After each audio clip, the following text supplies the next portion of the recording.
What's going on, Workforce? Brian here. Chris here. And today we are giving you guys a summary for the latest live letter covering patch point 555555, set for release May 25th. Who could have called that one? May 25th is the date, but we got a lot to summarize and we got a lot to discuss about it. So, Chris, why don't you dive in? I'm really excited, obviously, for what they showed off with the relic, with the whole new zone. But there's some stuff there that I want just in every piece of this game. But I'm gonna let you kind of drive this one. Go ahead, sir. So, I mean, a lot of this it's a half patch. And so a lot of this is things we knew from the live letters leading up to the complete patch. A lot of this we know because point X5s have a certain pattern, you know, the half patches in general, and point 55s in particular have a pattern. And so a lot of this we had a relatively educated guess at. There's very few like heavy surprises here, but keep in mind the schedule is thrown off wildly this year with the expansion being confirmed for November 23rd, November 19th. If you pre-order, that's way late. And so everything is pushed back later. So the dates and the fact that a lot of things are being held digitally that would have traditionally had a physical component, there's a lot being thrown off. So just pay attention closely because the slight differences make a big difference. This is the continuation of the Death Unto Dawn patch. This is the one that is going to finish up the story for Shadowbringers. Remember that in Endwalker, we are going to have the 6.0 story finishing up 2.0, 3.0, 4.0, 5.0 to make room for a new story beginning in 6.1. So this is going to be a lot. This is a huge portion. Death Unto Dawn is going to be a massive amount of story. They said the 6.0 story is going to be long. So like, that's the MSQ coming your way, and that next MSQ is 5-6 months off. So the big thing in this content, the big thing in the half patches is our relic, the Queens of Gunhildr questline. We are going to be finishing that up. We are going to be going into a zone Zadnor. You need to have cleared the 5.4 MSQ and the 5.45 Queens of Gunhildr questline, which takes you through Delibram, which requires you have to have cleared Castrum. So you need to be ranked 10 inside the Bosian Southern Front. Lots of prereqs there, yeah. Lots of prereqs there, but not really any new ones for anybody that's been along the journey, but to new players that are just getting started, lots of prereqs. There will be new critical engagements. There will be new skirmishes. They showed some screenshots, looked great. We will be getting a new 48-man zone called Dalrida. I don't know how we're going to pronounce it. We'll get it wrong, and we'll change it up regularly. This is not going to get a Savage mode. The Savage mode of Delibram is going to remain the hardest form of content to the Relic this time. But with our resistance rank, we are now moving from maximum rank of 15 to 25, but at 25 we are going to be getting the first time that we have really had a post-experience grind, which is something Brian and I have asked for regularly. I don't think we're alone in that, called Resistance Honor. You'll be able to buy with proofs of metal. You'll be able to buy 3 forms of these proofs of metal that will increase your attributes in either HP, damage, or healing. This whole process will also be moving your relics to being slightly better than the Savage. So this is going to be moving those relics into that kind of, you know, worth having during the one patch where there really isn't like a world first race or prog or anything. So it doesn't break anything, but we're letting relics go into super powered mode.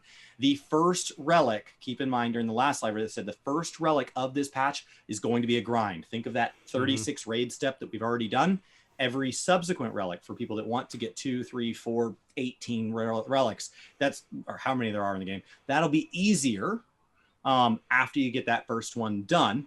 And so that's huge. That's the big thing there. Next is Yorha. We're getting the epilogue. So we are finally putting to bed all of the near raid stuff. So people who've been doing their weeklies to continue getting lore there, that'll be wrapping up. And then there will be a reward for getting all 322 triple triad cards. So for those of you that have never ground in that system, I have 122 personally. You got a long road ahead of you unless you're just sitting with like 5 to go. And then this is also going to bring to a close the PS5 beta, which means we are going to be making way for the PS5 official version. For any PS4 players, keep in mind the PS3 version was supported long after the PS4 version became official. Do not fear. There will be a transition plan for people who buy PS4 licenses and have a PS5 that this is all going to be handled. Don't fear. Wait for details. They handled it incredibly graciously last time. We have no reason to believe anything different. Yoshi P himself has had trouble getting a hold of PS5. He is very well aware of how that transition is unfolding. Yeah, I don't see them cutting off the PS4 anytime soon. That being said, I didn't see Mail Vieira. 7.0 maybe? Yeah, like at some point, like, yeah, that will be a thing that comes. But I think it doesn't come off of tech specs. I think it comes off of volume. If all of a sudden you see PS5s, PS4 players are like, there is 0.4 or 0.04% of PS4 players still playing 14. Well, okay, let's go. Like at some point there will be a cutover, and that's actually something that I think as the game evolves, that's a good thing. Not ever being kind of locked to like you imagine being locked into PS3 specs. No, that's not the way Similar it's gonna to the fact that they're no longer doing physical copies of the game as far as discs. They're now moving to all digital, right? It came from we're already at, I think they said they had already exceeded 85% of their current copies out there. Shadowbringers are digital. So they're like, let's stop paying to print discs when nobody's using these things. There's still physical collector's editions and stuff. There's still physical merch, but it's time to begin distributing a game that requires regular updates and constant online connection to being in that online space. So let's just be logical about that. Now, big changes for people that want to make money and all of this stuff, for all the people that want gilded mounts. Desynth from extremes. In the past, extremes have not had a consistent rule on whether or not desynthing the items that drop from extremes drops crafting materials tied to the crafting for that. That is no longer the case. All extremes beginning on patch 5.55, all extremes that drop loot will have that loot that can be desynth will drop crafting materials that'll be in the loot table for that desynth. It will be possible. They've gotten some people saying there's been a change. This used to be available in the loot table and it wasn't. They go, that's actually not true. It was never available, but that's not actually a good reason. It should be available. So like it just caused them to go in and say, you know what, now that we look at it, we've kind of been arbitrary on that. Let's fix that moving forward. That's going to be massive for making money in the first weeks of June as people make clamor into this. So if there's an extreme you've always wanted to grind, you've always wanted to do that in, and it might be more valuable than it was in the past, especially if it's one of the extremes that has loot on it that wasn't there before. Right. This is where they started moving into what is the schedule. The second half of this live letter was mostly centered on an interview. It's good for context. There was nothing huge in there. And then they sold a lot of merch. The schedule. Yeah. Here is the schedule. What happens between now and November? They didn't give us dates. They gave us months, and some of the months had ranges. In July, we will have the Make It Rain event. Okay, this is something we've seen before. So after May 25th, we'll go into July. We're going to have the Make It Rain event. Along the way to that, in June or July, we're going to have patch 5.57. This is the patch where historically they have done things like buff the echo. This is where they make it easier for people to get clears, get the loot they've always wanted. Let's just give everybody a chance to world tour complete this so they can go into Endwalker feeling like they've completed their goals. And they've gotten a chance to taste as much of the content as possible. In July and August, somewhere in that range, we're going to get our patch 0.58. Remember that with 4.58 is when we got World Visit. With 5.58, we will be getting Data Center Visit. Yes. As they described that in the past, that was something you're going to have to go out to the screen right before the character select screen. It's not going to be convenient, but it is huge. It is massive, especially in light of the fact that we're getting an Oceanic Data Center sometime after the 6.0 launch. Data center visit is massive for this community, people that manage alts, because there's different data centers going on. This is massive. So that's so that they can test that and have that ironed out before 6.0. And then as we go into August, that is Moonfire, the Moonfire Festival. That is our Costa del Sol beach party. Yes. And the Rising event. This is the anniversary event of Final Fantasy XIV. This is a big deal. It's one of the biggest events we have all year long. It's worth participating in. That'll be something that makes that August timeframe very exciting. As we move into the fall, in September, the Final Fantasy XV collaboration for the Regalia 4-seater car mount is coming back. We do not have a date on that. They had the months numbered. 7 is July, 9 is September, 11 is November. I saw people in I saw people in the mainstream's chat saying it's September 9th. That was actually that they're reading the month, so we don't have a date. Just says month of September is the target. But do that when it's here. It's a simple quest line. It was in Blackbrush Station. Get you a car. It was a nice event. It's one of the few multi-person mounts you can get without doing Savage, spending money, something like that. I saw Night Sky Prince thrilled for this because huge 15 fan, wasn't playing 14 at the time, and now is getting that opportunity. And we've said that, yes, I like these events that they've made. They don't need to come back every year, but like at a every 2-year clip, it's like there's a lot of these little events that are they can just come back. Right? Yeah. Yokai Watch was gone for 4 years. Yeah. So like bring it back. Bring these back at some point. Like they don't have to, again, not every year. Happy to see regalias coming back for those of you who haven't had the opportunity to do that event. It exists in 15 as well. Like I really appreciated that aspect, and I'm thrilled for Nice Guy Prince because as a fan that has just discovered and is enduring, we watched his reaction to the trailer, just absolutely loved it. And then essentially being able to have him be able to get his regalia and experience some 15 connection. I think it's good news all around right then and there. Yes. So September to November, big range here because they may have to do several. We don't know if they're doing these digitally. We don't know how this works. We don't know, is it going to be centered mostly on mainstream outlets, mostly on content? We don't know because all the rules about world travel and doing things is different.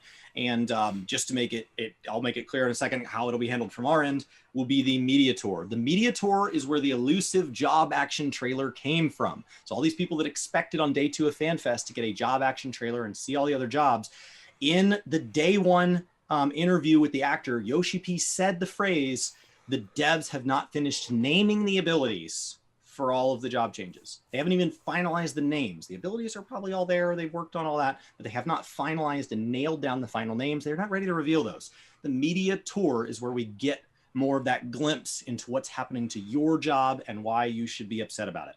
And so that's why it's unfair. But the media tour is a great time for that. Brian and I, our first media tour was Shadowbringers. And so we went into that grossly underprepared. So when I talk about people who covered it very well, you'll notice I always leave us out of it. That's not some self-deprecating thing. It's that I legitimately think other people did better. We're going to try to do better this year. Should we get invited?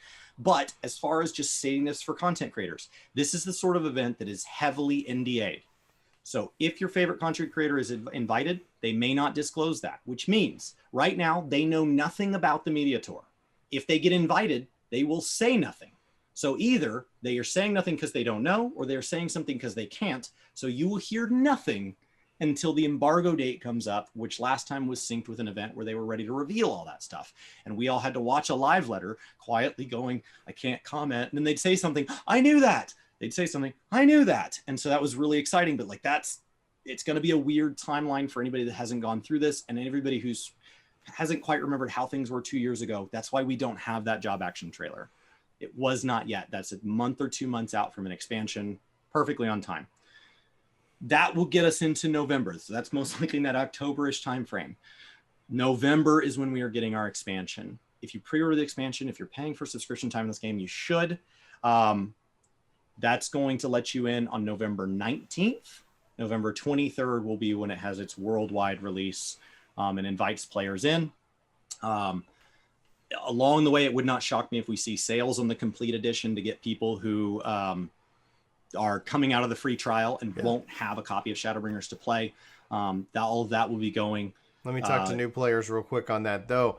If you pre-order right now, if you get the whatever, you pre-order, you get the earring now. You get the minion now. That earring gives you that XP boost up to level 80. So if you're like, A, I want some more experience, or B, I'm working on alts, that's a piece of gear that will help you out with that. Will help, and especially because it scales with your stats. So if you're, you don't have to worrying about like, oh man, my stats are messed up. No, the earring handles it all. So that actually has already started being delivered to players for their pre-order. So if you're already enjoying the game and you're like, yep, I know I'm in for Endwalker. Yep, I need to do some leveling. I would say it's a really good bet to go ahead and dive in and get started. Yes. If you want something today, that's the way to get it. The best earring available from 71 to 80 right now is the Boston earring. That's 10% to level 80. I'm assuming that earring, I didn't see it. I assume it's the same 30% that the Aetheryte earring was. So that's a big deal. So get that in your life. Obviously, if you're a brand new player and you're only doing MSQ and you're only playing the one job, you're out leveling everything anyway. Yeah. But for everybody that's getting into that second job, getting into that third job, at this point, I know it's 6 months out, but I know I'm going to be playing. It's a good idea to consider picking up that pre-order, at least the base game copy, so that you can go ahead and get that item into there and enjoy things like the Moogle Tombstone event going on right now for irregular tombstones of pageantry. pop over to Limsa, click on the guy with the 14 thing. There's a whole vendor of all this cool stuff to buy, and you just run content that has the logo next to it. You got a big chunk of content that you can go run, get those irregular tomestones of pageantry, and buy some cool loot. There you go. Yeah, absolutely. So, do we want to talk about all of the ads that essentially? It was a lot of ads. I mean, typically, for people that don't watch live letters regularly because they're at like 3 a.m. and they're not part of FanFest or they're not part of E3 or wherever and they don't cover these, they are typically a slideshow going over news, starting with news we knew, moving into new, moving through the pattern and exposing a couple of things we didn't know. Then they go into like sometimes an interview portion, sometimes with another a member of the team, whatever. That's where we kind of get a deeper feel of things. Maybe sometimes they show off gameplay at that point. There's some different formats to the way the second portion works. And they move into usually a little QVC where they're going to sell things. But today they marketed the most expensive thing they've ever done, which was like a $3,600 guitar. Beautiful guitar. But, beautiful. And they're saying, and it's a phenomenal price, but like even at a phenomenal price, $3,600 is a lot of money. Even if that is a great deal. That guitar still is a big in-game as well as a performance instrument. You could put it up on your wall. Like, this is a collaboration event. That was just, I was like, okay. They're selling watches, $400 watches. 400, yeah. Well, they're not yet available outside of Japan, but you could see a different price depending on how that's going. But my goodness, the watches, they had necklaces and a lot of different jewelry. Honestly, it's quite impressive. But I kept laughing, and I have no issue with them making any of this stuff and selling it. It's awesome. I'm not really a physical guy. Like if they said we've made this really cool animated wallpaper for your computer, I would pay for that. Like it's like I want to get onto that, but like because that's just my currency. But I'm just kind of laughing because I've been having lots of fun little MTX conversations with people, and I'm like, they're like 14's great. Yeah, I was like 14. They're like 14 doesn't do whatever. I was like, yeah, it's all optional. And they make some really cool stuff, but don't tell me 14 doesn't monetize. Don't tell me that. Like, don't hate on another game for microtransactions. I'm just waiting. I'm just waiting for all of our announcements. I'm just waiting for the 14 car, because if we got electric cars and 15 had a car, let's see here. Let's get that. Let's get that electric whale mount. My car's a giant lunar whale. I don't know. We'll see. Not confirmed. No physical drivable lunar whales at this time. Oh my goodness. Is there anything else that they said or they announced? I flew through everything there. I know you had to duck out to get some food. This has been a crazy long event. That's everything that was in our notes. The half patches are not huge amounts of like, they're not huge quantities of content, but the individual pieces of content are quite large. The relic is a big piece of content, and it's why people who don't engage with that content might feel a little frustrated, because if the relic isn't for them, this patch drops off pretty quick. It had a 2-seater mount. They showed off some glamours. There's gonna be a ton of loot locked behind that grind in Zadnor, but they if you don't like relic grinds, the patch can feel pretty light pretty fast. If you're somebody who skips story and you don't like relic grinds, if both those things are true, my Savage gear is fine, and I'm skipping story, you're gonna finish the 0.55 patch in 2 hours. Yeah, and then you've got nothing for 5 months. And so let's just take this patch for what it is. It's a chance to. There's a ton of events hyping us up. Enjoy this time. It is less intensive. This is when they're spending a ton of time talking about 6.0, so they can't say that much right now because their mind is already in stuff that we haven't seen yet. So this is not the last we're going to hear from them until the expansion. This is not the end of that. It is just the last big content patch. We've got a couple little minor patches.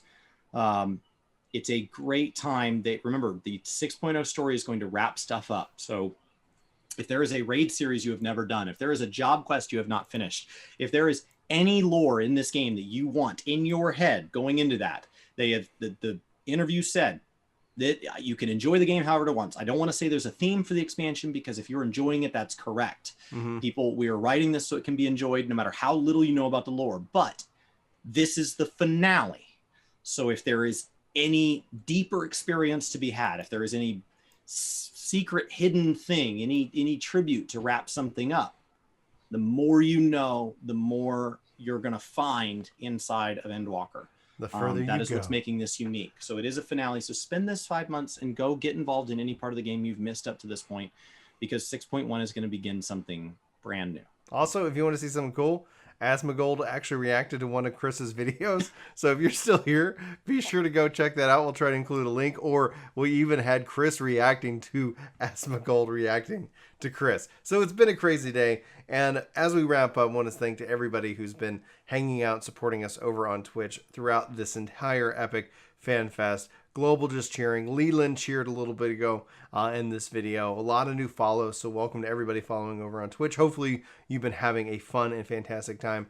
But we've been doing lots of co-streams and things like that. So yeah, we really appreciate the support.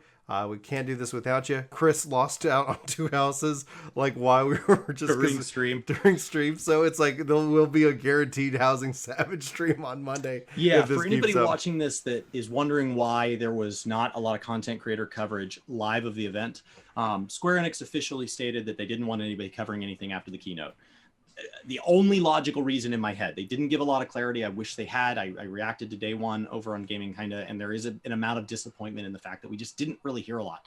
The only thing I can reasonably get to is that when I stayed and listened to that piano performance last night, it was amazing. And when I listened to all these intermissions, there's one going on right now.